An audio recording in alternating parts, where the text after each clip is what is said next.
Mes chers amis, à tous, shalom. La paracha de la semaine, parachat Kitetse, elle est particulièrement chargée d'un rikouz, d'une concentration d'énormément de mitzvot. Pour vous rappeler, avec tout le Sefer Devarim s'appelle Mishneh Torah, tout le livre de Devarim s'appelle la répétition. C'est les dernières recommandations de Moshe Rabbeinu avant sa disparition, et il va rappeler l'ensemble de la Torah. Ici, il y a véritablement cette semaine de nombreuses mitzvot qu'on a déjà rencontrées, mais qui vont être reprises par l'allocution de Moshe Rabbeinu. La paracha commence par une mitzvah qui s'appelle de la femme captive, Eshet Yefet Toar. Il s'agit véritablement d'un processus très particulier. Je me permets de porter votre attention sur un détail de cette paracha. Vous allez bien évidemment consulter la paracha pour savoir bichlal de quoi il s'agit quand il s'agit de cette femme captive. La Torah nous dit Veshavit Hashivyo, tu as le droit lors de cette campagne militaire de prendre des captifs. Veraita Bashivya Eshet Yefet Toar Vechashakta ba velakachta lecha isha.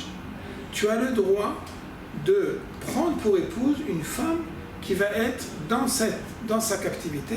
Elle est particulièrement remarquable par sa beauté, Yefat Toar, et parce que tu vas la désirer, tu as la possibilité en effet de la convertir et de la marier. Il est semblable, un éther pareil, une permission pareille, paraît parfaitement stupéfiant, au moins stupéfiant, sinon pas bouleversant. Rashi immédiatement nous dit Milchemet Areshut Akatu Medaber, en effet, Dibra Torah, lo Dibra Torah, et la Keneged Yetzer Hara. Klomar, la Torah t'a donné une permission ici.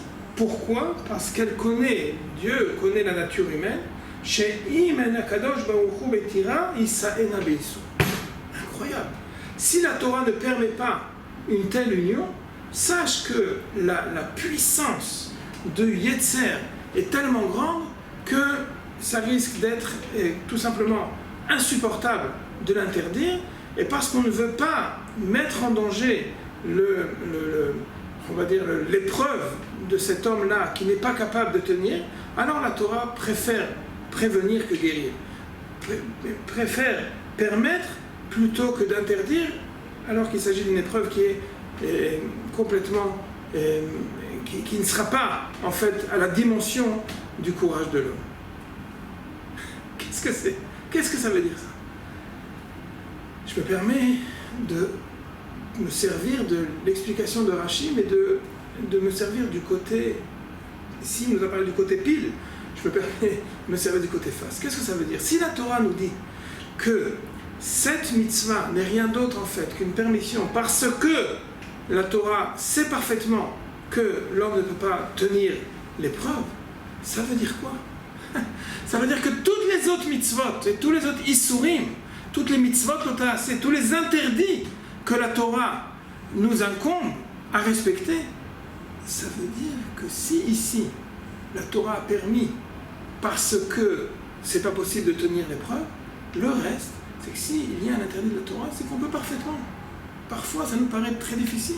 Pour quelqu'un qui n'a pas l'habitude de respecter le Shabbat, ça lui apparaît complètement impossible. Comment il va faire pour fermer le magasin, pour trouver le moyen de chômer le jour du Shabbat? Si la Torah, dans cet exemple-là, nous dit que Keneged Yetzer Hara Dibra Torah, Rashi nous dit, c'est justement parce que Akadosh Baruch Hu connaît de façon précise la nature humaine, et que s'il s'agissait ici d'un interdit, alors ça n'aurait pas eu être réalisable. Ça veut dire qu'à chaque fois que la Torah interdit, peu importe dans quel domaine, elle sait que c'est parfaitement réalisable. On va appeler ça de façon pédagogique, que si on a parfois l'impression que tel domaine ou tel domaine de la Torah c'est trop grand pour nous, il faut savoir qu'au contraire, Akadosh Baruch Hu, par sa bonté, par sa clémence, Rahamim Rabim tellement grande, c'est que s'il nous interdit, c'est le moyen exact de correspondre à notre nature. Je veux dire par là que si on a ici un exemple unique dans son genre, que la Torah nous permet quelque chose qu'on aurait pu dire qu'il faut fondamentalement interdire, ça veut dire que quand elle interdit, Elle interdit parce qu'elle sait qu'on est capable de tenir, parce qu'on est capable d'observer cet interdit-là. Je pense que cette leçon-là au tout début de la paracha de Ki Tetzei, c'est peut-être le meilleur moyen de prendre en compte le mois de Elul, le mois de Slichot, le mois de l'Rachamim. C'est le moment où on doit, Ben Adam, Alech Alerdam, où on doit se réveiller et savoir avec une confiance totale que si la Torah nous interdit quelque chose, alors c'est que nous sommes capables d'être à la hauteur de cet interdit-là. Yeh Ratzon, qu'on soit tous ensemble, capables de cela, capables d'être à la hauteur des défis que la Torah nous met et savoir de façon confiante, totale, que si Akadosh Baruch Hu nous demande, c'est que nous sommes capables d'être à la hauteur de cette épreuve. À tous, Shabbat Shalom.